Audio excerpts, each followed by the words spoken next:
You know, whenever I'm out on a long training run or an ultra event, there's three things that keep me going.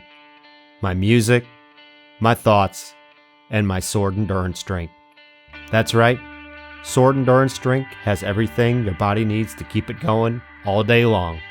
So head on over to drinksword.com and enter code HeartlandRunner at checkout for 20% off your purchase. All right, everybody, on to the show.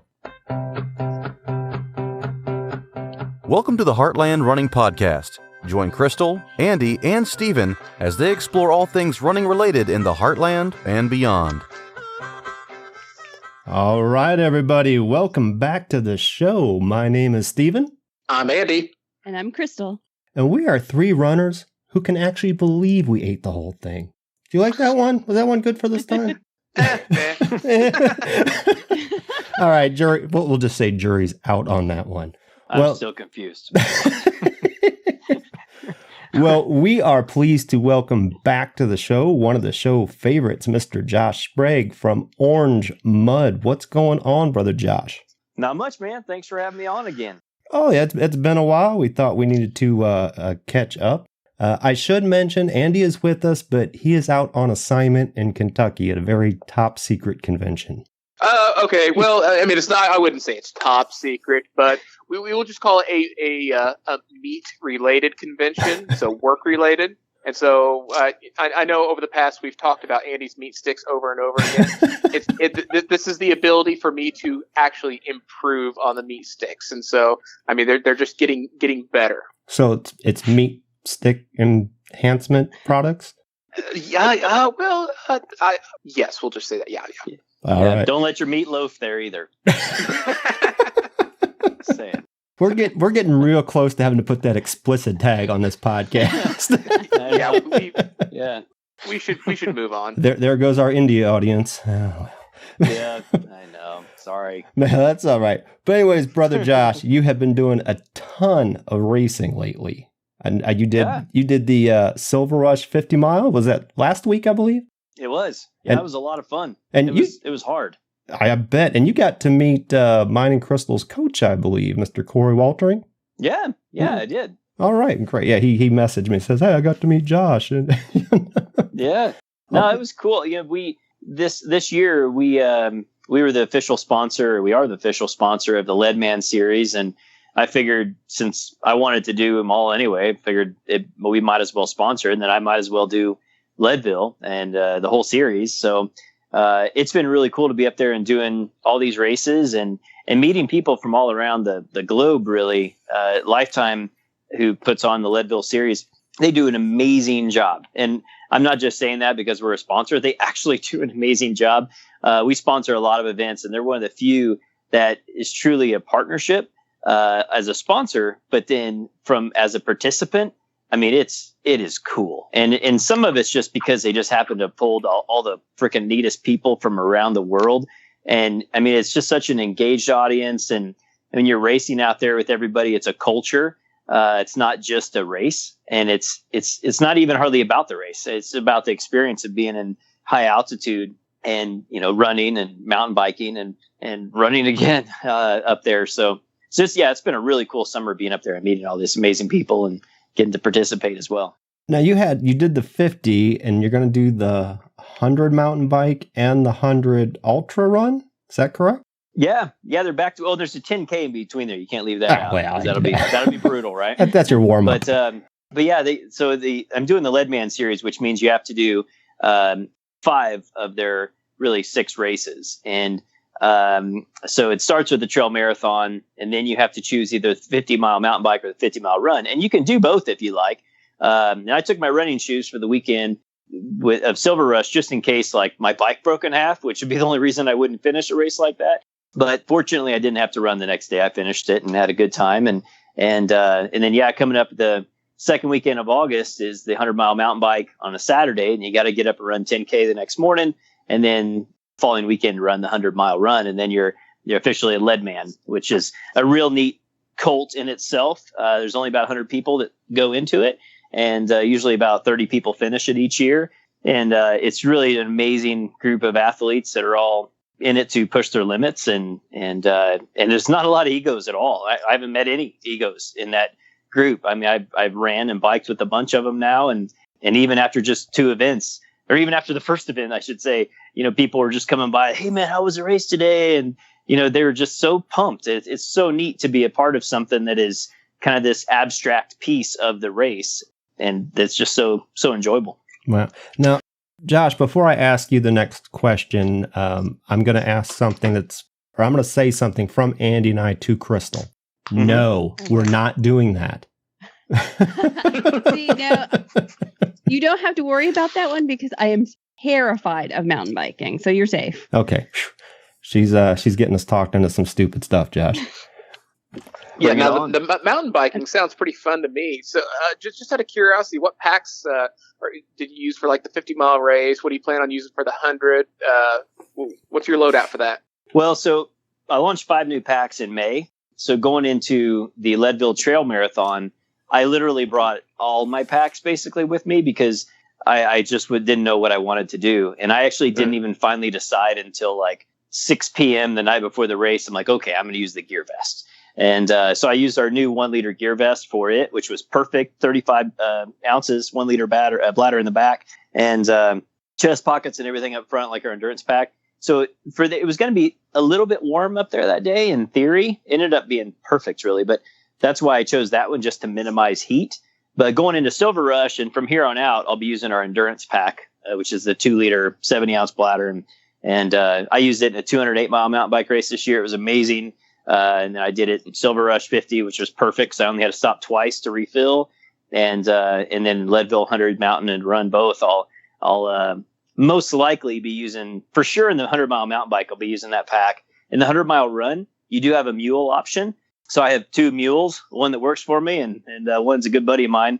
Paul and Jack, they're going to be my runner partners there for the last 50 miles. So with them being my support crew, I can actually have them carry fluid for me. So I may opt for super minimal, just like our new gear vest or a BP1 or something, and just have them carry our new 12 liter pack and with my water and everything. So I can carry as little as possible.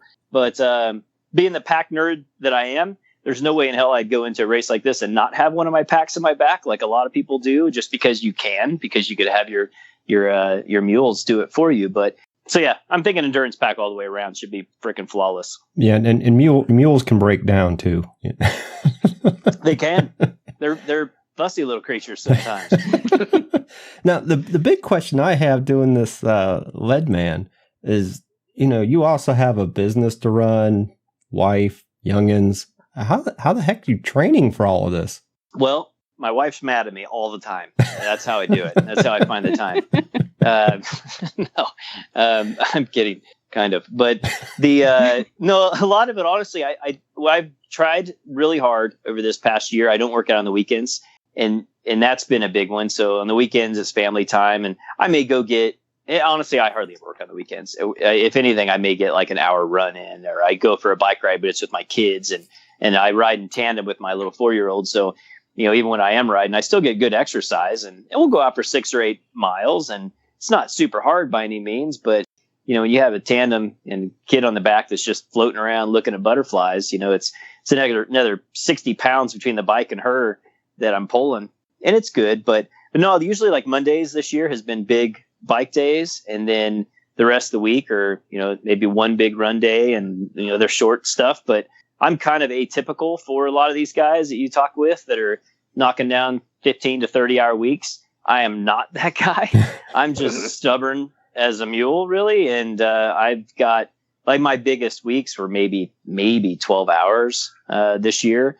And there just isn't the time in the day. I mean, it's just physically not, the hours aren't there. So yeah, I think this year I found a really good balance, but yet, it's been good. I mean, I've done maybe 6-7 big races this year, and all of them have been on significantly less miles than a lot of people have, but I'm doing what I think is smarter miles and just focusing on, just cadence and form and turnover and being healthy, and shoot, I'm feeling good. So 100-mile run does scare me because I'm going into it with maybe, by the time I hit the 100-mile run, I'll probably have ran 300 miles this year. And for a lot of people listening to this, that's nothing. A lot of them will do that in a month. but I haven't. Especially with Dirty Kansas back in June, all my focus was big, mountain bike miles. So I put in a lot of just long cadence, 6-hour rides. And, it's for me that paid off. And, I've been definitely more healthy than I have been the last few years running all the time. And yet, it seems to carry over quite well to running. So I'm hoping that's going to work. At least in my head, that's how it's going to work. Now, after all of that, there's another little race you do every year that Crystal and I will be at, the Hawk. Have you picked a distance yet? You should say the 50 mile. You should say the 50 mile. Yeah, well, and that's what I'm planning on. I do plan on doing the 50 mile there, but it's 3 weeks after Leadville. So the only reason I'm not going to sign up is till after Leadville. I will be there for sure. I mean, we're a sponsor. We love the Hawk, everything about it. The people, the event, the course, the trail, the pickles that Sherry makes are amazing and worth it in itself to go. And last year, the 50 miler that I ran there due to rainstorms was on pavement. So I'm ready to go run on the trails now. So there's not going to be rain this year, is what I keep telling myself. And I'm even clicking my heels like Dorothy. But yeah, so worst case scenario, I'll do the trail marathon if I'm, injured from the Leadville 100. But it's 3 weeks after. So it's just in 3 weeks, it's not long after running 100 miles. You just never know what your body's going to Plenty of time, man. Plenty of time. Yeah, it should be. Yeah. Yeah. It's but yeah, I'm planning the 50. So this year, here's my plan. So my plan is come out of the 100 healthy and then run the 50. Or worst case scenario, if something goes wrong in the 100 for whatever reason at Leadville, then I'll run the 100 in Kansas. That's the plan. So, but I don't expect that to happen. I've done over 200 races. I've only DNF'd 3, and two were mechanicals, or one was a mechanical and one wasn't it was another teammate I had to drop out of. So I don't expect to not finish, but in 100 miles, you just have no idea. Well, I told Crystal to pack extra tissues to wipe my tears from the Hawk 50. So if you're feeling bad, you can just hang back with us. She's going to take care of us, get us through the end. Yeah, sure. Yeah, the Hawk is going to be all for fun for me. I seriously, the culture there is so amazing. And I mean, I know I was just saying that about Leadville, so it sounds like I'm just talking up for everybody, but it's not. These are like the top 2 events that we work with that I just absolutely adore. And the people are just so cool that it's fun just hanging back and relaxing. That's what I did last year. I hate running on pavement, so I was there anyway. So I figured I might as well do it. But it's something that I took it easy and had a good time. But I'll be taking it easy and having a good time anyway because I'm not very fast. So either way, that's kind of what I do. Well, I will definitely bring road shoes with me this year because I got caught last year too. But I did the marathon at the Hawk and had to run the roads and trail shoes. So I'll be prepared. Yeah, I did too, but I won't because I'm just not gonna do that. Might jinx it. It's gonna happen. Yeah, it's not gonna happen. I ran it in trail shoes too, but yeah, no, I'm with you. It's not gonna happen. It's just gonna work out well. All right, positive vibes. Yep, that's how we roll. Oh, so yeah, it'll be fun. Oh, definitely. Okay, yeah. I'm really interested in hearing about podcasts. That's something new that's come up with you guys, and the Orange Mud Adventure Channel. And I've been able to listen to a few of those, and just kind of what made you decide to jump into the podcasting world, and what sort of response have you had from the people listening? Andy, to I think the inspiration came from us. Well, I just wanted to hear it from him. I did, believe it or not, it definitely came a lot from you guys. I mean, last year I was on a handful of podcasts last year, and I never really understood it. Like, I'm big into audiobooks while I run or bike, but I didn't really quite get it. And then, after talking with you guys and a few other podcasts I was on, I'm like, this is really fun. And, for me, I always have questions. So, there's, on my side, I wanted to really learn more about the endurance community and bridge the gaps between the running and biking side. I'm both. I always have been both. If anything, I'm more of a biker than a runner. I'm a good mountain biker. I'm just an average runner, and I have to actually work hard to be an average runner. But I wanted to do something to bridge the gap between those communities because there's such a divide between them, and it's just absolutely ridiculous to me that we all share the same trails, we all have the same goals and likes and desires. It's just, some of us like to do it on 2 bikes or 2 tires, and some of us like to do it on 2 feet. But there's a lot of us that like both. And so that was really the whole premise of starting it, was kind of bridging the divide between the two sports, but also sharing a lot of the knowledge and increasing my own knowledge and my own selfish interests. So many aspects of the sport, but a lot of it to help, by me learning more and hopefully the way we've kind of assimilated this group of amazing people so far, we're hopefully educating more people on, how do you focus on nutrition for endurance athletes? How do you focus on yesterday's brand new episode just went live this morning, depression and ultra running? How do we focus on staying positive in endurance running and endurance events, and even training plans and coaches? And we have wattage training coming up rather than heart rate training. That's going to be a new fun episode. And so there's all these kind of fun things we've dug into with the podcast that I've always wanted to know myself. And I figure, why not do it in a way that we can give back to our own community? So, and kind of there towards the end of last year, when I did that first podcast with you guys and a couple other ones I'd been on, I started picking, everybody's brains, because I thought, well, how hard is this to do? And it really isn't that hard. It's the time is all in the preparation, as you guys know, in just preparing for the podcast and making sure you have the right questions and a layout that makes sense and be able to flow with it. And I hope that, people have seen that. So yeah, it's just been really fun. We launched it in April this year, and as of right now, we're over 20,000 downloads, and it's just cranking. And we still haven't really marketed it well yet, because it's kind of, I try not to abuse our email list at all, and so we just kind of posted out a little bit here and there to social media. But it's something that we're definitely growing a lot, and we have like 6 new episodes coming to be recorded over the next 2 weeks. So yeah, it's been really cool. Definitely a lot of fun. Way more fun than I would have thought. Still a lot of work, but way more fun than I would have ever thought it would have been. Yeah, it's been a great learning experience for us, and for me personally, it's made me better in my running. Just the knowledge base that I get from talking to guys like you and talking to other guests that we've had. When it comes to guests, I mean, what type of people are you shooting for? Are you shooting for athletes? Are you shooting mainly for coaches, or who do you bring on? Who do you kind of focus on? Well, so everything's focused on endurance. So it's everything focused on endurance that's going to broaden an athlete's mindset going into an endurance event. So, like one of our top downloads this year was a sports nutritionist, Angie Ashe. She's outstanding. And I mean, we learned so much from her there's so many questions. When you start breaking down your nutrition, a lot of us don't know much. And a lot of us, we think we know a lot maybe at one point, and then you flash forward 2 years and you realize everything you knew 2 years ago was bogus, and you're in a totally different mindset. And nutrition's always changing. And it's something a lot of people just don't understand. And especially someone new coming into the sport, they have no clue what they're doing when it comes to nutrition, especially when it comes to long stuff, Ironman, ultra running, endurance mountain biking. Anybody can do an hour or 2 hours generally with pretty much any hack nutrition strategy. But when you start going more, that's when things go awry. So we talked with her, and that was, we're going to have her come on again.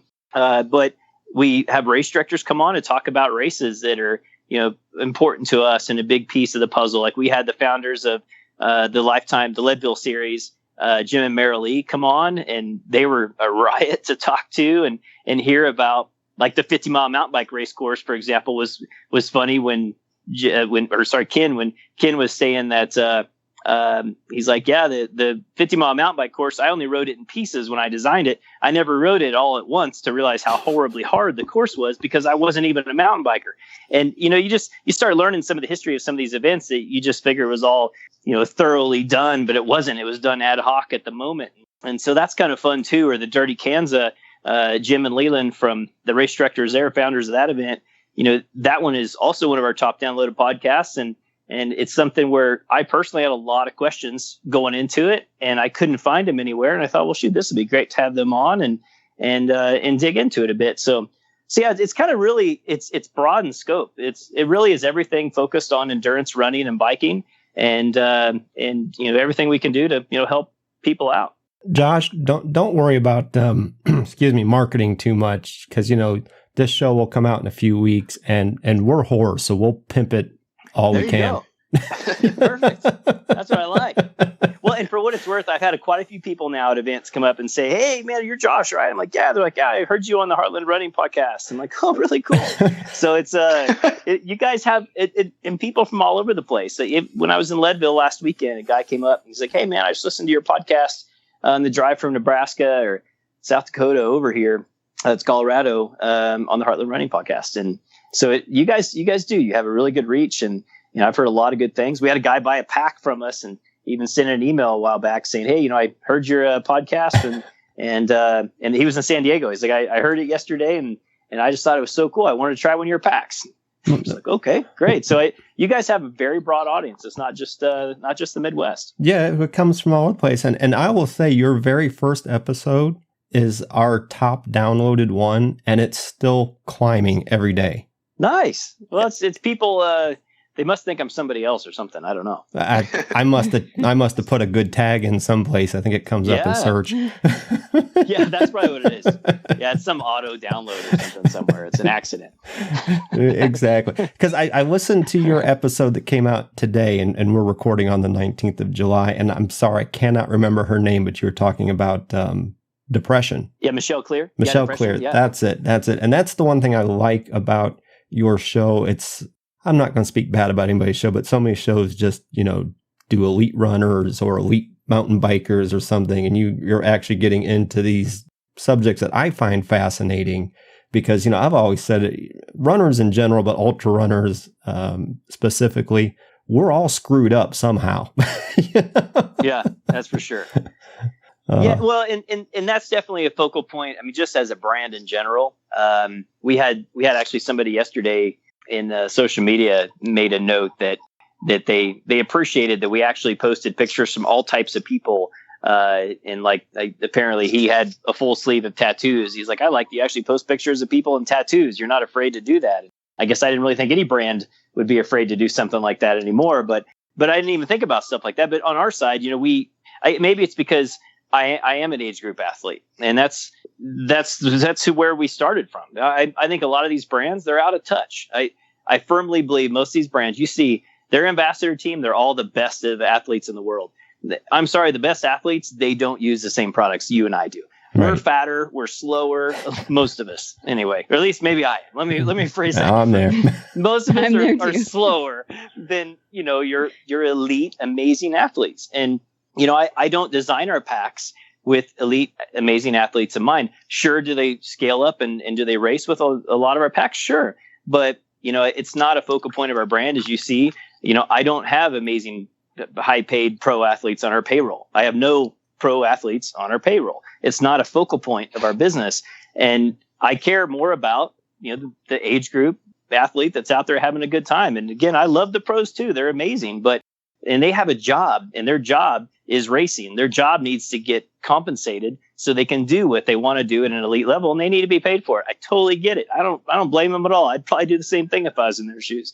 But as a brand, that's not my focal point. So we do that. We treat the same level, on the training plans, like or on our podcast, for example. We have Don Reichold. He's a buddy of mine out here, and he's the previous lead man, and I had him on the podcast to talk about being a rookie going into doing Leadman. Like, what are you doing? He was a brand new mountain biker. Here he was doing a 100-mile mountain bike race in August 2 years ago. And as of February, he had never ridden a mountain bike. As a kid, it's like saying you know how to swim, but you don't know how to do an Ironman type of swim. And so all of a sudden, he bought a mountain bike and he went off, he did Leadman, completed it. And so we talked about what is the beginner's strategy to tackling Leadman.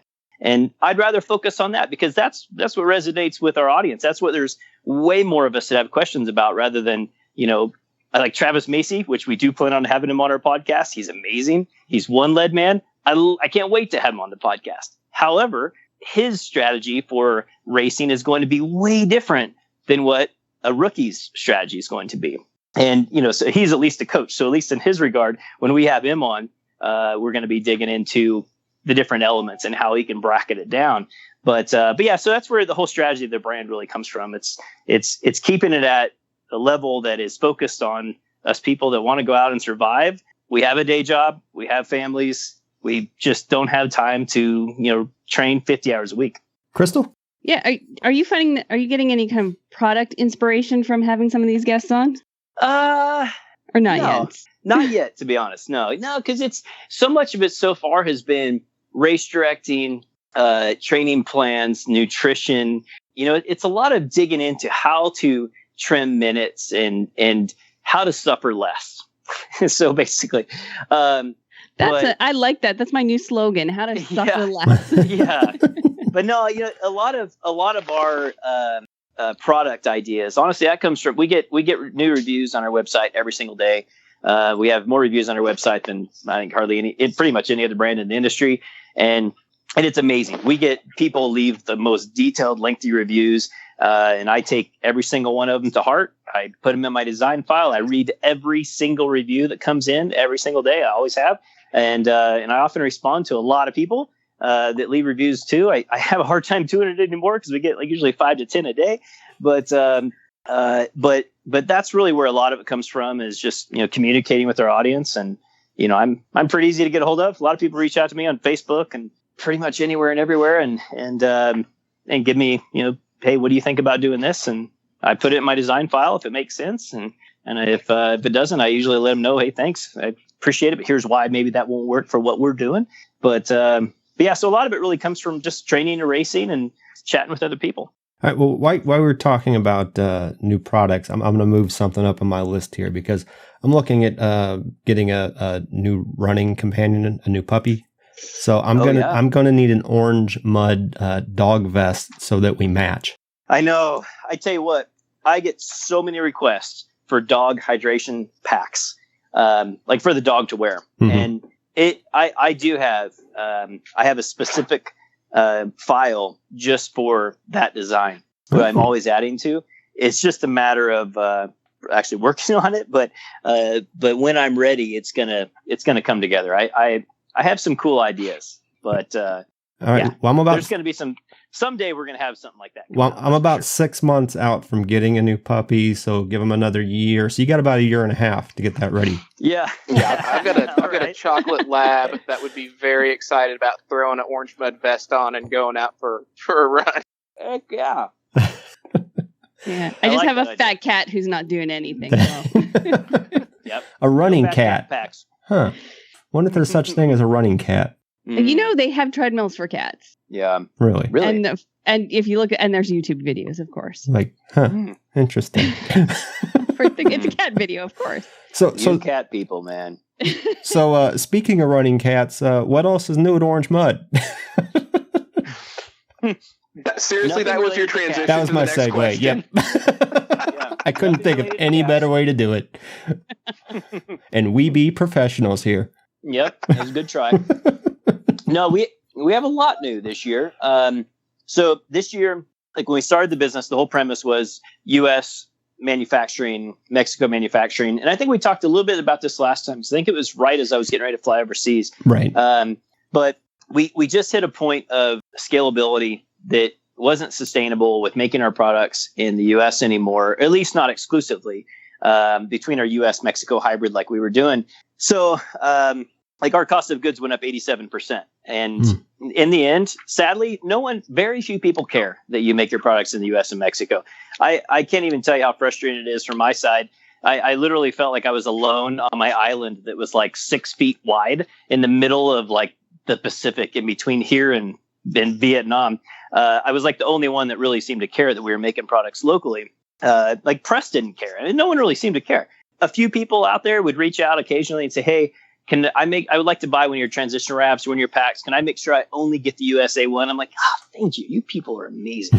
But in the end, whether I wanted to kind of keep my own naivety about how important it was to keep it local or not, we just hit a point where US had a hard time keeping up with our demands. The manufacturing industry really isn't here to make stuff like soft goods, like backpacks. It's just not really here. It's here to make stuff heavy duty for the military, and just materials. So many things. It's a so much bigger, complex problem than you would ever imagine. Just sourcing local. Like if I want to access any material known to man, I have an unlimited supply now, thanks to my amazing suppliers and Ho Chi Minh over in Vietnam. they're truly amazing. They've done a fantastic job for us. We're very, very excited to be working with them.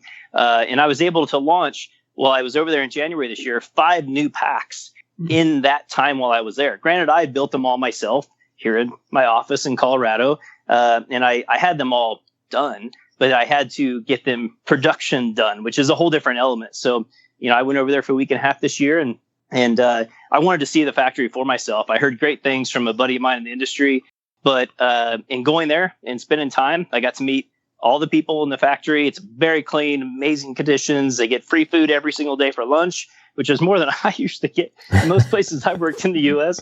But great working conditions, and the quality is top notch. The prototyping that I've been able to get over there has been unbelievable. And then again, the access to materials, we've been able to tweak some materials and play with some things to do some extra special things too. So it's been a really exciting thing. We actually have an entire container of packs that's going to be showing up here next week.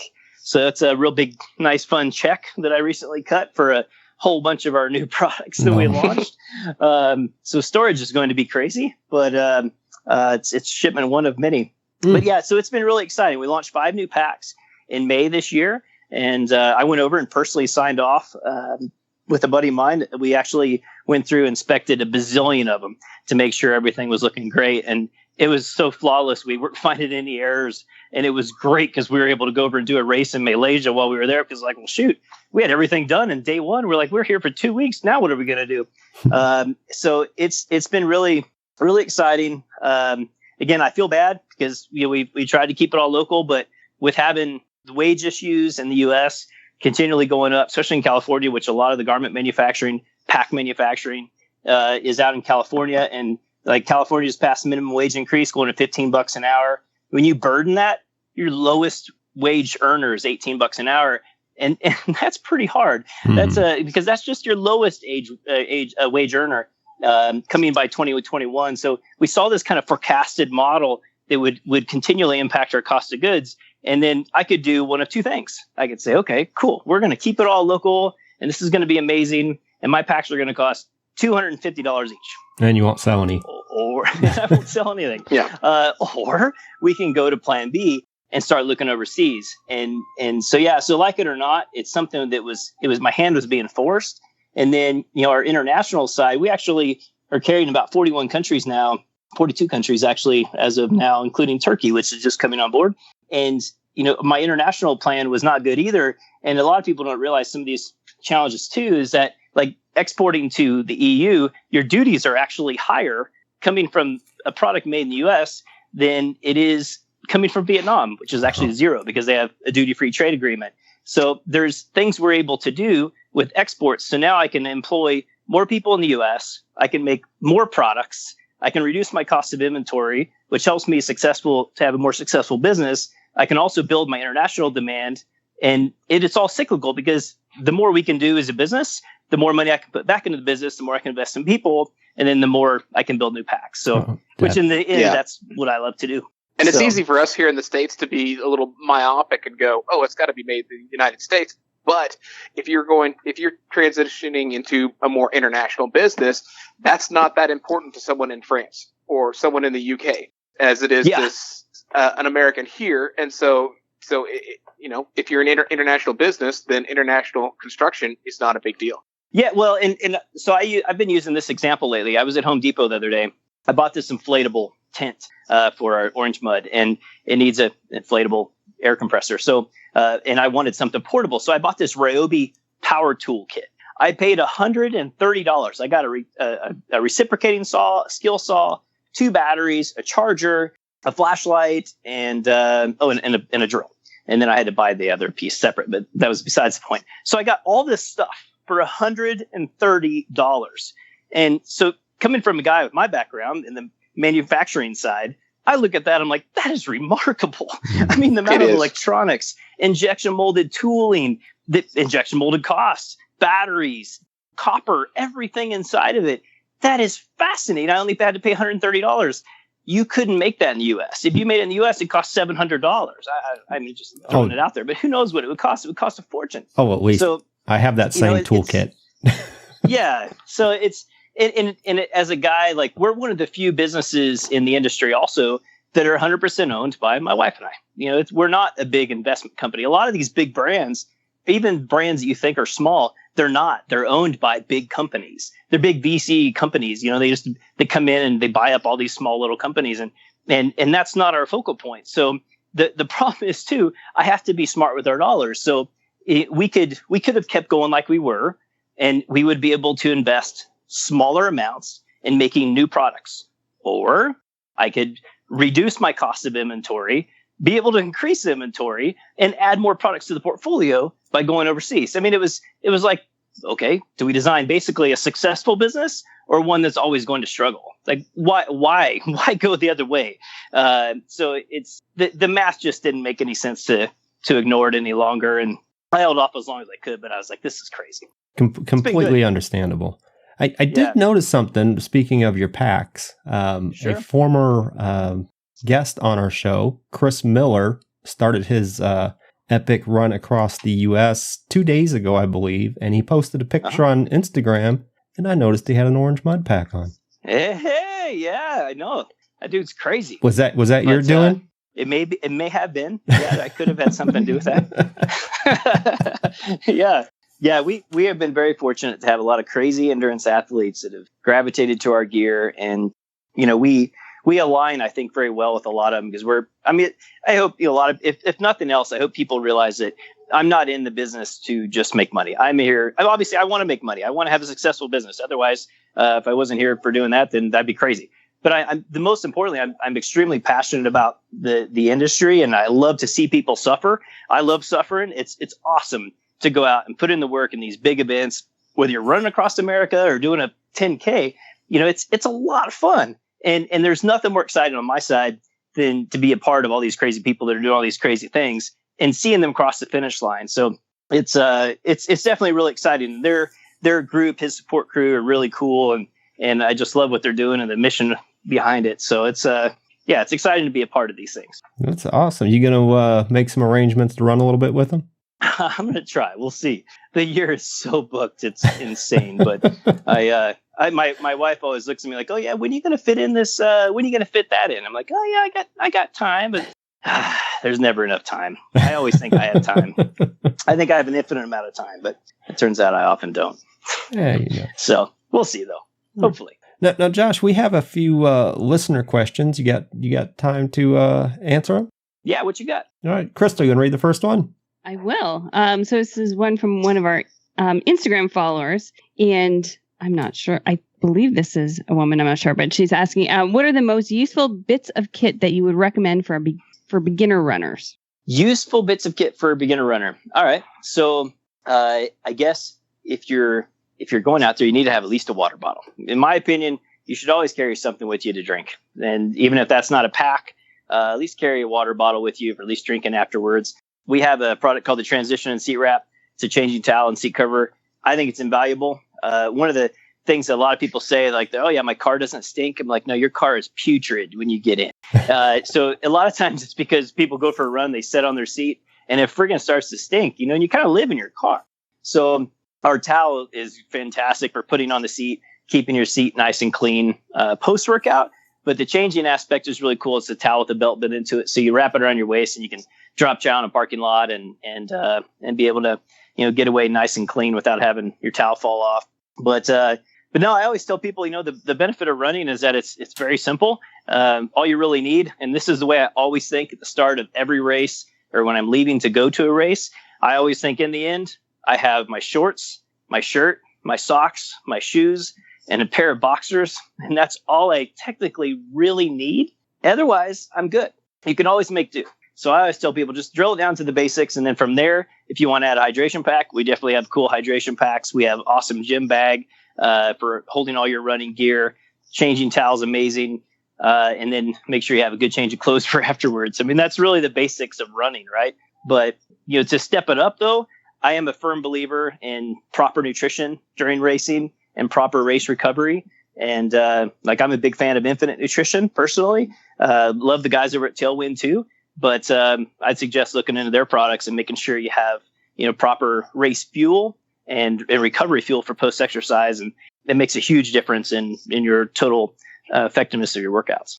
Andy, do you have the notes in front of you, or you need me to read it? Okay, yeah, I'm good. Okay. Another Instagram listener, and that's either L or Ellie 19787. The Orange Mud insulated bottle is a life changer. Any word if a insulated bladder is in the works? Love my water cold, and without insulation, it gets warm too quickly. Ooh, good one. Yeah, so I have played with that a little bit. I kind of, a little bit. It may be in the works. It isn't in the works now. It's on my design list. What I really like about using, so here's what I do. I fill the bladder completely full with ice first. I put in my hydration mix, then I fill it with water. And the really cool part about that, usually even like when I was in Malaysia, it was hot to a level. And this was coming from a guy that used to live in Arizona. It was hot to a level I can't even explain. And it still bought me about an hour and a half of ice cold water that was kind of leaching through the back of my endurance pack the whole time. And it was fantastic. Kind of helped you chill down to the core. If you insulated your bladder, you'd get away from that. So I personally would rather go that route. Or you can always, and you got to be careful freezing bladders because you can pop them a little bit. I mean, I've done it a lot. I've never had it happen, but just in full disclosure, it's a brand where I don't want a whole bunch of returns coming in because everybody's popping their bladders. Fill your bladder about half full without the hose on it and put it in the freezer, and it works great. Or even just make it like an ice tube sleeve in like a 16-ounce water bottle, like for a Coke bottle or something, for example. You can just make like a sleeve and make a big ice tube, and you put that in your bladder, and it'll last a really long time. So those are kind of ways I've kind of personally put the focus on. Keeping my water cool. One of the reasons why I haven't put as much focus on making a insulated bladder sleeve, because that's really what it would be as a sleeve, is that for me, as you see with everything we've done with our packs, we focus on stabilizing hydration, whether it's stabilizing the bottle, thanks to our bottle-based, kind of cup holders that we use, or with the bladders, I built the sleeve around the bladder, and I wanted it to apply pressure constantly to the bladder, whether it's full all the way to empty. So as soon as you put another insulative barrier around it, all of a sudden it takes up more mass, but you may not want to have that mass when it's mildly cool out, or maybe when it's cold out. So that's why I haven't really put a whole lot of work into it, because it changes the focal point of what I'm trying to do with stabilizing the water in the back of the pack as is. So I know that's kind of a weird answer, but kind of hopefully answers that a little bit. I love that idea about freezing a Coke bottle and putting it in your bladder. I never thought of that. I'll have to try that. It's great because it's this density of that cube. It just makes it melt a lot slower than the individual cubes. I'll have to try that one. Well, our next question is also from Instagram, from TJ Convalin. I hope I'm saying that right. Are the seat cover towel, the transition towel wrap, thick enough? Let me rephrase this. Are they thick enough so the sweat will not go through to your seats? Yes, absolutely. So I always tell people I don't make them 100% waterproof, because the whole focal point behind it was still being able to use it as a towel at the gym. And, it's just, I wanted to, by not having an insulative barrier in there, it makes it to where it's more flexible. So when you're using it as a changing towel, it's not like this weird plastic cone, like a dog cone on a dog's head or something. But even if you live in Florida, Houston, somewhere, Louisiana, whatever, just down where it's super humid and you're extremely drenched, it's still a pretty thick beach towel, and it absorbs the sweat fantastically, and you won't have an issue. If you're a swimmer and you jump out of the lake and you're dripping, soaking wet, yes, it will soak through that. But if you dry off for 5 minutes before you get in the car, it's still a perfect barrier. So we've sold hundreds of thousands of that product, and it's I don't even know the last time I ever heard someone say that it wasn't a good enough barrier for them. Okay. Miss Crystal, I'm going to let you handle both of Andrew's questions since he's your pet. I hope you appreciate that, Andrew. Oh, that's funny. So Andrew's part of our Facebook group, and he wants to know, first of all, if you need some test wearers for some new product. So here's what we have. So we have an amazing ambassador group. It's one of the core strengths, I think, of Orange Mud as a brand. We have about 228 as of today ambassadors on our team. And to become an ambassador for Orange Mud, I do require that you are already a user of our products. I don't think I've ever added anyone. I think I added one person once that wasn't already a user of our products. But by getting them, and the reason why I do that, I want you to love the products and the concept between our behind our packs before we bring someone onto the team to be basically a tester, right? So with the ambassador team, though, we do offer discounts. Some actually, we have kind of 2 tiers in it. They do get free gear, and then we kind of have our core group that we use for testing. So yeah, I guess what I would say is we're not looking for testers per se, but if you already use our products, feel free to go on our website. It's in the footer of our webpage. You'll see Ambassador program, and you click on that, you can apply there. And we're always looking for amazing people to add to the crew. And if you only run 5Ks and you're at the very back of the pack, that doesn't mean that you don't qualify. It's literally, we look at how awesome you are as a person, and just what sort of person are you? That's what we really look for, is fun people to add to the crew that use our gear. Well, I can tell you, Andrew is crazier than all of us put together. So, yeah, good. We like that. Little quirky is good by us. Yeah, he's fun, but he is new to Orange Mud, so that rules him out for now. Which kind of brings him to his next. Start sucking up now, Andrew. Start sucking up now, man. That's right. Yeah. So he's looking to kind of invest in a pack, and he was going to be at Tunnel Hill, so doing the 100 with us in November. And he talks a bit about the weather. So, it's normally kind of around 40 at the start, goes up to the 60s or 70s during the day, and then down to about 35 overnight. So he's kind of wondering what you would recommend for that. So for hundreds, really, there's one of 2 packs. Well, let's see. Let me make sure I get this right, though. Isn't Tunnel Hill, isn't that the one that's like 2 miles around on a course, on a path? It's a rails to trails, but it's basically 50 miles out, 50 miles back. I think he kind of had the same question that I was going to have for you. Crystal and I are doing that same race, so I'm going to have these really long training runs, and like where I live, they're unsupported, so I need something that's going to enable me to be out for 5 or 6 hours without any support, and I think that's kind of what he was getting at. So for that, like, our endurance pack is amazing. It's our number 1 pack now. Our Hydrocorp VP2 or the endurance pack are both great for training like this. When it comes to a variety of weather, or if you're doing these long unsupported runs, of greater than, say, 2-3 hours, that's where the endurance pack is great, because you have a little bit more storage in it to put, extra layers or a spare bottle in the back if you want. You can put soft flask up front, so you can go 2 450 ml or 15 ounce soft flask up front, plus a 70 ounce in the back. So you've got 100 ounces of total water, and you can go, easily 3-4 hours on that, especially in cool weather. With the VP2 or 2 25-ounce bottles, and kind of my general rule is 20 to 25 ounces an hour. So that's generally limiting you to 2 hours before you kind of are going to need to look for an aid station or a gas station in this case for training. But the endurance pack would be great for that. Kind of sometimes training and racing requires different things. Like in the Dirty Kansas, for example, I used our new 12-liter the entire year training with it, because I was carrying usually 100 plus ounces of water, plus layers, because the weather was wild here in the Front Range. It could be 60 when I take off, could be 20 by the time I'm done. And especially when you're out there a long time. But in racing, I end up using the endurance pack because I wanted a smaller footprint, less weight, and I knew I didn't need quite as much fluid. So yeah, I would say the endurance pack would be perfect for you. It's perfect, honestly, for most any race, whatever you're doing. And it's just a very versatile pack, whether training or racing. Well, I might have to pick that one up. We have converted Crystal over to the VP2, and I love it. I'll tell you, one of my biggest hesitations about moving over was I've really bought into the whole women-specific packs, especially I have shorter arms. I'm like 5'1" and have little T-Rex arms and stuff. And so I wanted like the smaller pack, so they convinced me to try it. And I will tell you that I absolutely love it. I was worried about being able to get the bottles in and out, but because you can adjust them up. And what I love even more is because all the pockets and everything are in the front, I can reach everything that's in my pack. And I have never had a pack before that I could do that. Well, perfect. I like to hear that. All right. So here's my pitch just on that note on the women specific things. So we don't have women specific packs.